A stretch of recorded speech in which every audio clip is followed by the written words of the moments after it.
দেখো, আমরা চতুর্থ শ্রেণীর গণিত বইয়ের 100 কত পৃষ্ঠা, 119 পৃষ্ঠার 1 নাম্বার যে দেখো এই যে এই অঙ্কগুলো রয়েছে, এখানে আমাদের ছোট বড় বা সমান চিহ্নে প্রকাশ, এগুলো আমরা সুন্দর করে বুঝে শিখে নেব। যারা সুন্দর করে দেখবা তারা ভিডিওটি না টেনে দেখতে থাকো, এবং যারা আমার সামনে ক্লাস করতেছো তারা সবাই বেশি করে মনোযোগ দাও। ওকে ওকে ওকে দেখো, 1 নম্বরে আমাদের কি প্রশ্ন আছে? 0.4 মাঝখানে ফাঁকা ঘর, এরপরে 0.7। তো এই দুইটা সংখ্যার মাঝখানে ছোট বড় সমান কোন চিহ্ন বসবে?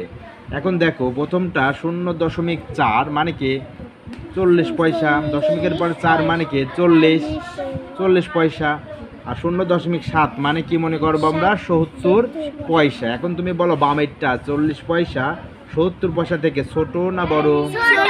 ছোট, তাহলে আমরা ছোট চিহ্ন দিয়ে দেব। বোঝা যায়? হ্যাঁ। এখন দেখো 2 নাম্বারে কি আছে? 5.6 ফাঁকা ঘর, এরপরে আছে 6.5। তো এখানে দেখো 5.6 মানে কি বলো তো? 5 টাকা 60 পয়সা। 5.6 মানে 5 টাকা 60 পয়সা। আর ডান সাইডে রয়েছে 6 টাকা 50 পয়সা। এখন বলো, এই যে 5 টাকা ছোট, ডান সাইডেরটা থেকে বাম সাইডেরটা 5 টাকা বড় না 6 টাকা বড়? 6 টাকা বড়। তাহলে এই বামে যে এটা আছে, বামে 5 টাকা, তাহলে এই 5 টাকা ছোট না বড়? ছোট। ডান থেকে ছোট, তাই এটাও হবে ছোট চিহ্ন। তো আমরা চিহ্ন বসানোর ক্ষেত্রে বামেরটা ছোট হইলে ছোট চিহ্ন, বামেরটা বড় হইলে বড় চিহ্ন বসিয়ে দিব। এরপরে 3 নাম্বারটা দেখো কি রয়েছে? 0.1। এখন সাম্যি বলো 0.1 মানে কি? 1 টাকা না 10 পয়সা? 10 টাকা। দশমিকের ডাইনে যেটা 10 থাকবে, পয়সা। ডাইনে 1 টাকা মানে আমরা বলবো 10, 10 তাহলে 10 পয়সার সমান। আর 0 মানে কি? 1 টাকাও না 1 পয়সাও না, 0 শূন্যই। তাহলে বামে আছে 10 পয়সা, ডাইনে আছে 0। তো বলো তো, এই বামের 10 পয়সা বড় না ছোট? বড়। বড়, তাই এখানে আমরা দিয়ে দেব বড়। এরপরে আমরা দেখে নেই 4 নাম্বারে দেখো, প্রথমে রয়েছে 11, এরপরে মাঝখানে ফাঁকা ঘর, এরপরে 1.1। এবার ইকরা বলো, এখানে কি বামে কি রয়েছে? 11, তাহলে আমরা মনে করবো 11 মানে 11 টাকা। ডান সাইডে রয়েছে 1.1 মানে 1 টাকা 10 পয়সা।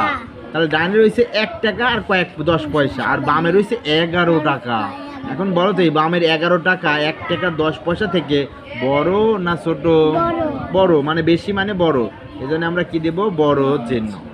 বোঝা গেছে? ওকে।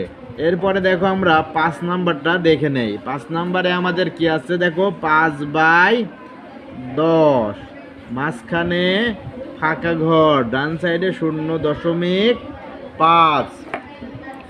তো এখন এইটা আমরা আবার কিভাবে করব? এখানে 5/10 মানে কয় পয়সা তুমি কি বলতে পারবে? পারবা না। কিন্তু ডান সাইডে 0.5 মানে আমরা কি মনে করব? 50 পয়সা। কিন্তু এই যে 5/10 রয়েছে না, দেখো এইটাকে আমরা পয়সায় বানাই নেব। কিভাবে? শোনো, কোনো সংখ্যার নিচে যদি 10 দিয়ে ভাগ হয়, তাহলে তুমি কি করবে? এই 10 মানে একের সাথে কয়টা শূন্য? একটা। তাহলে উপরের সংখ্যাটার বামে এক ঘর, বামে একটা দশমিক দিয়ে দেবে, আর দশমিকের বামে ফাঁকা রাখতে হয় না, এই জন্য কি দেবা? 0। তার মানে 5/10 যদি আমরা দশমিকে ভগ্নাংশে রূপান্তর করি, তাহলে পাবো 0.5, অর্থাৎ কি 50 পয়সা। তাহলে এখানে ভেঙে দেখো, পাইলাম 50 পয়সা। তার মানে 5/10 মানে কি 50 পয়সা। এই যে এখানে আমরা দেখে আসলাম। আবার ডান সাইডে রয়েছে 50 পয়সা, তাহলে বামে এবং ডানে সমান হয়ে যায় নাই? সমান, তাই এখানে আমরা দিব সমান চিহ্ন। বোঝা গেছে? ওকে। এরপর আমরা 6 নাম্বারটা বই থেকে দেখে নেই কি আছে। দেখো 6 নাম্বারে রয়েছে 0.7, এরপরে ফাঁকা ঘর, এরপরে 3/10।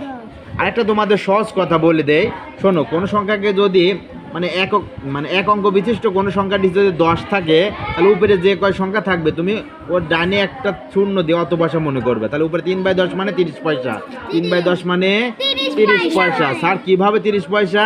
এই যে এটাকে আমরা যেভাবে ভেঙে দেখালাম ওইভাবে তুমি যদি হিসাব করো, আর 3 যদি 10 দিয়ে ভাগ দাও, তাহলে 3-এর এক ঘর আগে দশমিক, এবং একটা শূন্য, কি হয়? 30 পয়সা হয় না?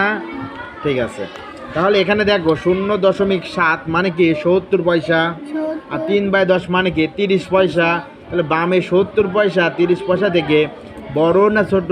বড় বড়, বেশি হলে বড় হয়, তাই আমরা কি দিয়ে দেব? বড় বড় চিহ্ন। চিহ্ন। তো এরপরে দেখো আমরা 119 পৃষ্ঠার 4th শ্রেণীর 7 নাম্বার প্রশ্নটা দেখে নেই। 7 নাম্বার প্রশ্নে কি রয়েছে? 0.1, এরপরে ফাঁকা ঘর, এরপরে 3/10। তাহলে এখন দেখো এখানে আমরা যদি একটু ভেঙে নেই, তাহলে এখানে 0.1 ফাঁকা ঘর আর 3/10 মানে কি? নিচে 10 দ্বারা ভাগ করা মানে উপরে যে সংখ্যাটা থাকবে তার বামে এক ঘর, বামে কি দেবো? দশমিক, আর তার বামে 0, তার মানে কি হলো? 30 পয়সা। আর বামে রয়েছে 0.1 মানে কয় পয়সা? 10 পয়সা। তাহলে এখন 10 পয়সা 30 পয়সা থেকে ছোট না বড়? ছোট, মানে কম, কম হলে ছোট, তাহলে আমরা কি দেব? ছোট চিহ্ন। তাহলে এখানে কি হবে? ছোট চিহ্ন। এই লাইনটা তোমার লেখা লাগবে না, এটা আমরা বোঝার জন্য লিখছি, তো চিহ্ন হবে এখানে। এরপরে দেখো আমরা 8 নাম্বারটা দেখে নেই। 8 নাম্বারে কি আছে? 10/10 আর ডান সাইডে 1। এবার দেখো 8 নাম্বার, প্রথমে রয়েছে 10/10, এরপরে ফাঁকা ঘর, এরপরে কত রয়েছে? 1। তাহলে এখানে 1 মানে কি বলো তো? 1 টাকা। 1 মানে আমরা কি দশমিক না থাকলে কি মনে করবো? 1 মানে একই বা 1 টাকা।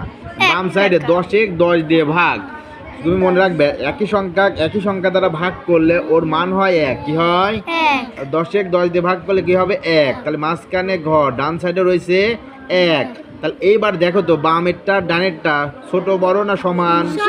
তাহলে এটা কি হবে? সমান চিহ্ন। তাহলে আমরা দেখো তোমাদের 4th শ্রেণীর কত পৃষ্ঠা? 119 পৃষ্ঠার যে 1 নাম্বারে যে 1 থেকে যে 8টি প্রশ্ন ছিল সুন্দর করে আমরা বুঝিয়ে দিলাম। তোমরা কি বুঝতে পারছো? এখন যদি আমরা সংখ্যাগুলো চেঞ্জ করে দিই তাহলে তোমরা পারবা তো? আচ্ছা, তাহলে তোমাদের জন্য একটা প্রশ্ন আমি করে দেই। দেখো 0.5 মাঝখানে ফাঁকা ঘর, এরপরে ডান সাইডে আমরা দিয়ে দিলাম ধরো 7/10। তাহলে যারা এই ভিডিওটি দেখছো এবং যারা আমার সামনে ক্লাস করতেছো, তাহলে এই কোন মাঝখানে এখন কি চিহ্ন হবে তোমরা কমেন্ট করে জানাবা। ধন্যবাদ সকলকে। পরবর্তীতে কত পৃষ্ঠার অঙ্ক সমাধান চাও আমাদেরকে কমেন্ট করে জানাবা। ধন্যবাদ।